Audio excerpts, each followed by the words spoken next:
Bismillahirrahmanirrahim. Assalamualaikum warahmatullahi wabarakatuh. Berjumpa kembali dengan saya Akadun dalam sesi perkuliahan Pendidikan Kewarganegaraan. Pada kesempatan kali ini kita masih membahas tentang wawasan Nusantara dan pokok pembahasan kali ini adalah unsur-unsur dasar wawasan Nusantara.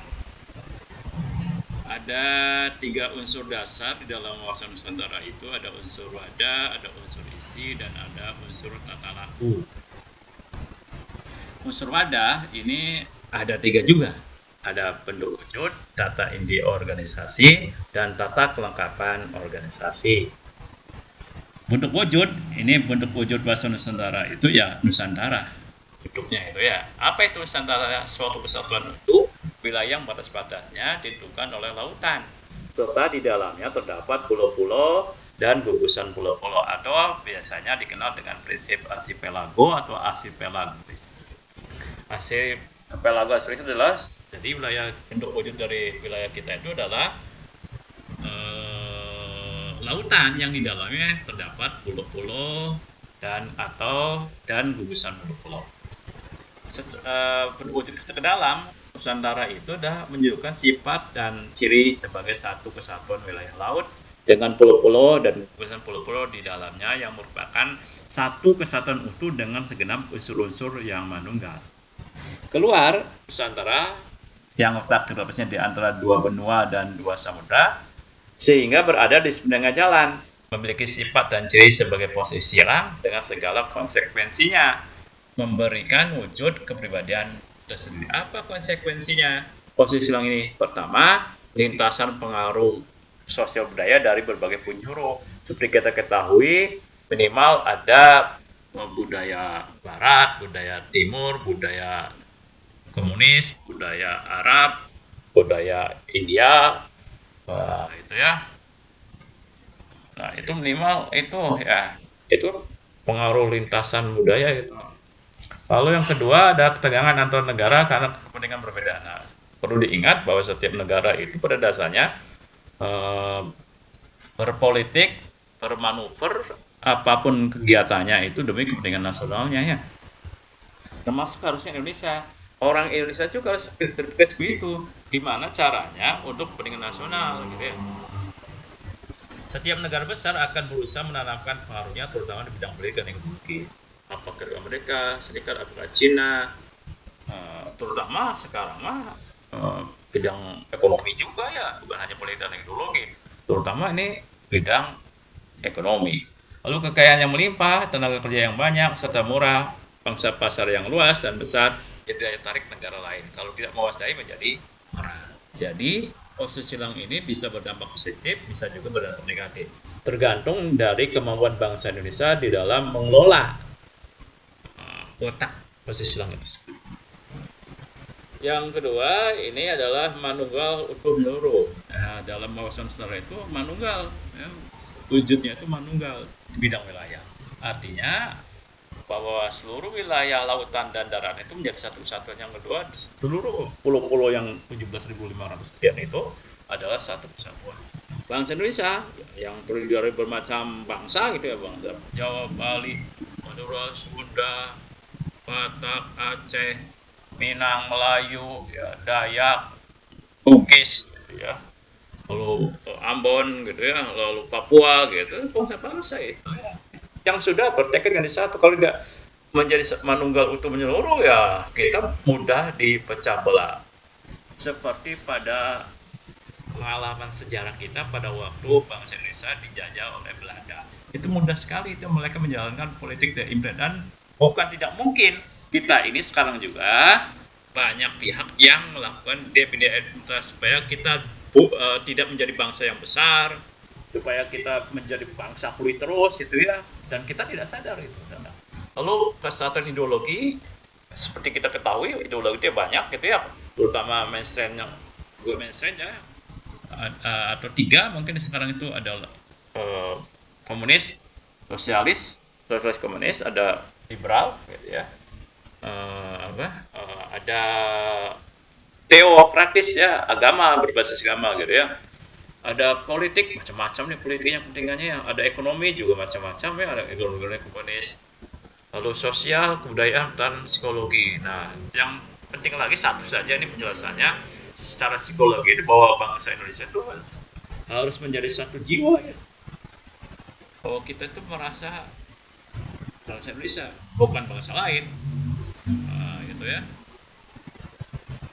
Selanjutnya ini tata inti organisasi, bentuk dan kedaulatan negara Indonesia ialah negara kesatuan yang berbentuk republik. Negara kesatuan bentuk pemerintahan republik. Kedaulatan di tangan rakyat dan dilaksanakan menurut Undang-Undang Dasar. Bukan lagi tangan MPR ya. Kekuasaan pemerintah, Presiden RI memegang kekuasaan pemerintahan berdasarkan Undang-Undang 45. Presiden berhak mengajukan RUU kepada DPR. Presiden mengesahkan RUU yang telah disetujui bersama menjadi undang-undang. Presiden menetapkan peraturan pemerintah untuk menjalankan undang-undang sebagaimana mestinya. Lalu dalam sistem pemerintahan tadi Indonesia adalah negara hukum, sistem dasar atau konstitusi. Presiden memegang kekuasaan pemerintahan. Presiden dalam menjalankan kewajiban dibantu oleh satu orang wakil presiden. Presiden tidak bertanggung jawab kepada DPR. Presiden dibantu oleh menteri-menteri negara sistem pemerintahan. Presiden tidak dapat membubarkan DPR. MPR terdiri dari anggota DPR dan DPD. Nah, ini sistem perwakilan. Itu tata inti organisasinya pada dasarnya. Lalu tata kelengkapan organisasinya itu ada 4, yaitu ada aparatur negara yang menggerakkan usaha pembangunan, jadi penggeraknya itu aparatur negara, aparatur sipil negara. Lalu ada kesadaran politik masyarakatnya, ya, terutama pemantapan stabilitas politik terletak pada kesadaran politik seluruh masyarakat. Media press yang jujur, bertanggung jawab, fungsional, penyalur dalam penyalur aspirasi masyarakat dan kontrol fungsinya pas itu. Partisipasi masyarakat menjadikan masyarakat pelaku bangunan dan penyedia anggaran. Dan unsur inti itu terdiri dari cita-cita, sifat dan ciri dan cara kerja. Apa cita-cita? Seperti kita maklumi bahwa di dalam pembukaan Undang-Undang Dasar 45 alinea kedua itu ada cita-cita kita itu merdeka dari penjajahan, merdeka dari kemiskinan, merdeka dari kebodohan, gitu ya, merdeka dari kelaparan, merdeka dari kesengsaraan, ya, bersatu, berdaulat, adil dan makmur. Pembukaan Undang-Undang ini juga alinea keempat itu menentukan apa yang menjadi tujuan nasional. Yaitu pertama untuk membentuk suatu pemerintahan negara Indonesia melindungi segenap bangsa Indonesia dan seluruh tumpah darah Indonesia, dan untuk memajukan kepentingan umum, mencerdaskan kehidupan bangsa dan ikut melaksanakan tujuan dunia yang berdasarkan kemerdekaan, perdamaian abadi dan keadilan sosial. Sedangkan tujuan wawasan Nusantara sendiri adalah sehubungan dengan persatuan bangsa yang utama adalah untuk mewujudkan kesatuan dan kesejahteraan dinamik di dalam segenap aspek kehidupan nasional, baik aspek alamiah maupun aspek sosial. Nah, sifat dan ciri sifat wawasan Nusantara itu adalah sifat manunggal, terutama di dalam kaitannya dengan keserasian dan keseimbangan dinamik dalam segenap aspek kehidupan. Jadi, baik aspek alamiah maupun aspek sosial. Aspek alamiah tadi letak geografis pada suatu istilah, kekayaan alam, kondisi dan kekayaan alam, kondisi dan keadaan penduduk. Ya, sedangkan aspek sosial biasanya disingkat dengan Kipolek, Sosbud, Hankam. Ideologi, politik, ekonomi, sosial budaya, dan pertahanan. Nah, segenap aspek kehidupan sosial ini selalu menuntut untuk dimanunggalkan secara selaras, serasi, seimbang sesuai dengan makna sesanti Bhinneka Tunggal Ika yang merupakan sifat asasi dari negara Pancasila. Ya, ingatkan manunggal walaupun mungkin dari segi ekonomi mata pencarian penduduk Indonesia itu bermacam-macam. Dari segi politik partainya bermacam-macam. Nah, itu ya. Cuma ideologinya harus satu ya. Nah, itu Pancasila. Nah, itu yang sangat penting. Lalu ciri dari wawasan Nusantara adalah ciri utuh menyeluruh. Ciri utuh menyeluruh bagi Nusantara dan rakyat Indonesia merupakan unsur dasar kesatuan aspek alamiah dan aspek sosial, sehingga merupakan satu kesatuan yang tidak terpisahkan, yang dalam kehidupan nasional berpondasi pada satu nusa, satu bahasa, yaitu Indonesia. Jadi, baik ideologi, politik, ekonomi, sosial, geografis itu menjadi satu kesatuan yang utuh, jangan dipisah-pisahkan ya. Yang kedua ini tinjau dari cara kerja, yaitu pertama dari pedoman Pancasila. Bagaimana kita bekerja itu berdasarkan Pancasila, terutama di dalam pelaksanaan objektif, yaitu pengamalan Pancasila sebagai dasar filsafat negara yang digunakan sebagai sumber hukum dan mendasari segenap penyelenggaraan negara. Jadi pelaksanaan objektif itu ketika dilakukan oleh tadi aparatur sipil negara atau pejabat negara gitu ya. Itu. Sedangkan pelaksanaan subjektif yaitu pengamalan Pancasila sebagai filsafat hidup bangsa dalam pelaksanaan sehari-hari rakyat dan bangsa Indonesia sebagai pedoman tingkah laku. Nah, ketika menjadi pedoman tingkah laku sehari-hari itu maka itu menjadi pelaksanaan. Yang kedua, cara kerjanya itu mawas diri. Jadi menyadari keadaan diri bangsa Indonesia sendiri dengan sifat terbuka dalam hubungan dan pergaulan hidup bersama dengan bangsa lain. Termasuk misalnya kita yang sering diributkan sekarang itu bagaimana kita berhubungan dengan Palestina ya. Jadi kita bukan karena Palestina itu Islam, karena ternyata orang Palestina itu bukan Islam semua, bahkan ada wali kotanya itu Bethlehem itu yang kelahiran agama Nasrani itu ya Nasrani ya agamanya, jadi salah sangka gitu kadang-kadang orang Indonesia itu ya. Nah itu jadi tetap kita harus mawas diri ya. Lalu olah budi dan cara kerja gitu adalah mulai suatu usaha untuk memperkaya dan meningkatkan kebudayaan sendiri sepanjang dirasa tidak bertentangan dengan rasa budaya sesuai dengan Islam. Jadi kita boleh ya mau menghasilkan karya baru gitu ya, mengadopsi ya, mengakulturasi, mengasimilasi budaya asing yang sesuai dengan Pancasila untuk memperkaya gitu ya. Itu olah budi juga gitu ya. Lalu yang ketiga, unsur tata laku. Nah, terutama tata laku batiniah dan tata laku lahiriah. Apa itu tata laku batiniah?